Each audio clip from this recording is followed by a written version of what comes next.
Welcome back to the garage and welcome to my latest project. This is a 1990s ZXR750 H1.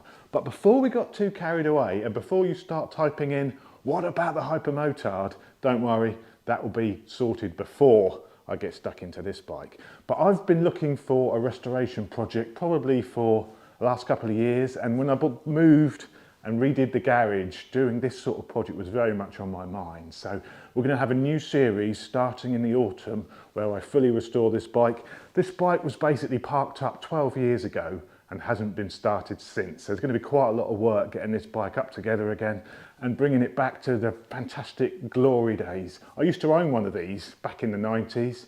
And I used to love it, and I've always hankered after another one. I think it still looks fantastic, even by today's standards, and I can't wait to get it back together and ride it. But before we do that, let's go back a couple of weeks to when I picked it up, and I'll show you how this all started. Jopsy, roll the intro.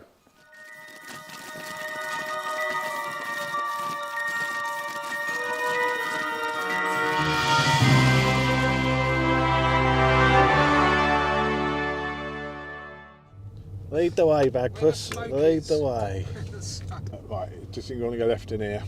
So here we are. The new project, 1990 ZXR750 H1, like I used to own when I was in my teens. So this is going to be a full restoration, really, a nut and bolt restoration. The bike hasn't, was it 12 years, Peter? This is Peter. 12 years, Peter, since it's been run? 2013 it was last. 2013 was when it was last on the road, and basically it was laid up, parked up, and not started since. Yeah, it's going to be an interesting project, this one. It's probably going to be completely taken apart, everything off, and rebuilt. Not the original clocks. So we worked out, I think it's got about 25,000 miles, we worked out from the old MOTs and stuff, about 25,000 miles on it. 33 years old now, would you believe? 33 years old. Right, got it.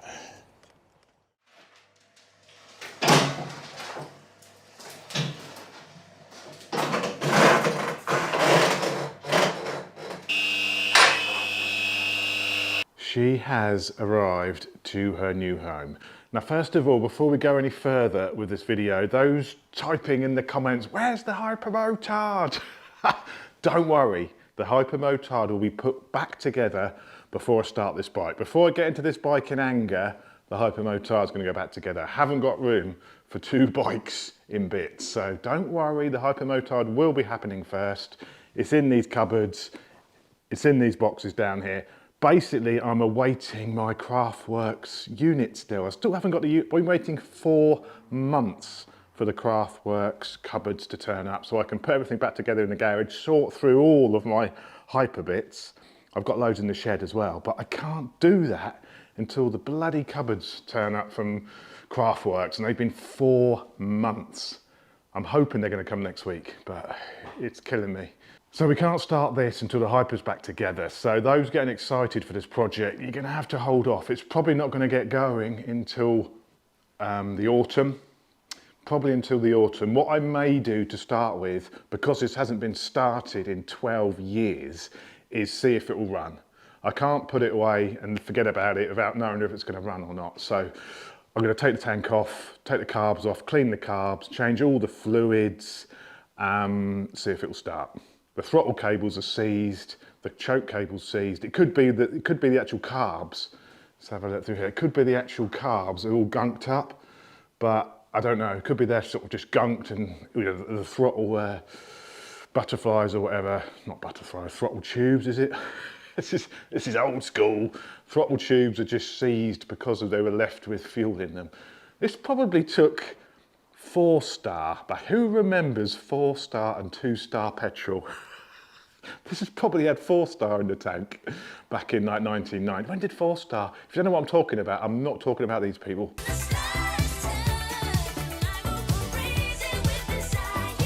4-star petrol, hands up if you remember it. I was probably only 16 when 4-star petrol disappeared, but yeah, that was before. At least you haven't got to worry about any ethanol.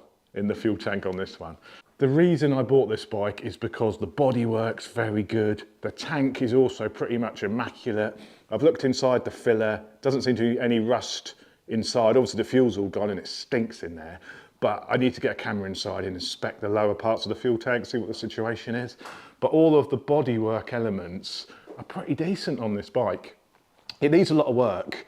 The swinging arm's going to be stripped down and fully resprayed by Adam at A1 powder coating. So it's going to be a full frame, full swinging arm, respray, obviously new chain. Everything on this bike is going to come off, be polished, plated or painted, and then put back together. So it's a nut and bolt restoration is what I'm doing here. And this is going to go back in original condition. I'm not interested in modifying this. This is going to be a back to standard condition. I'm even going to be replacing, you know, the standard indicators and putting the standard indicators back on.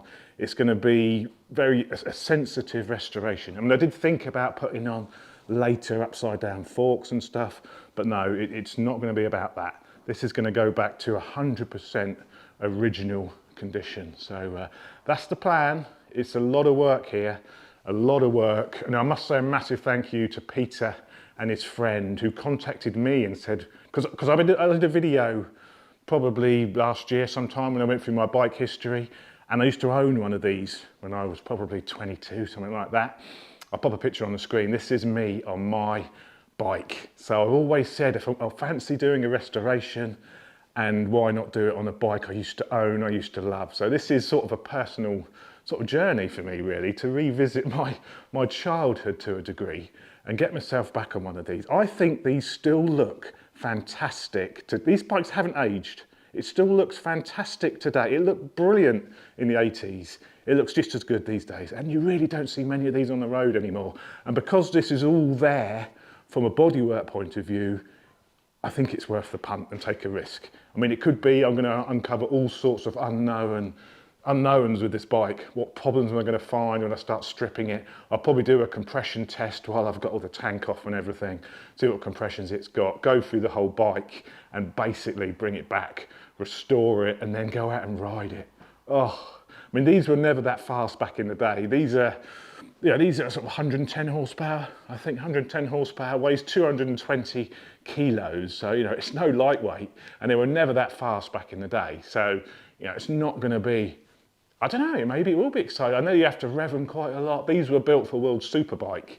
So these are really built for World Superbike Championship. You know, Honda had the RC30 and Yamaha had the OW01, which were specialist bikes. This was built for the masses.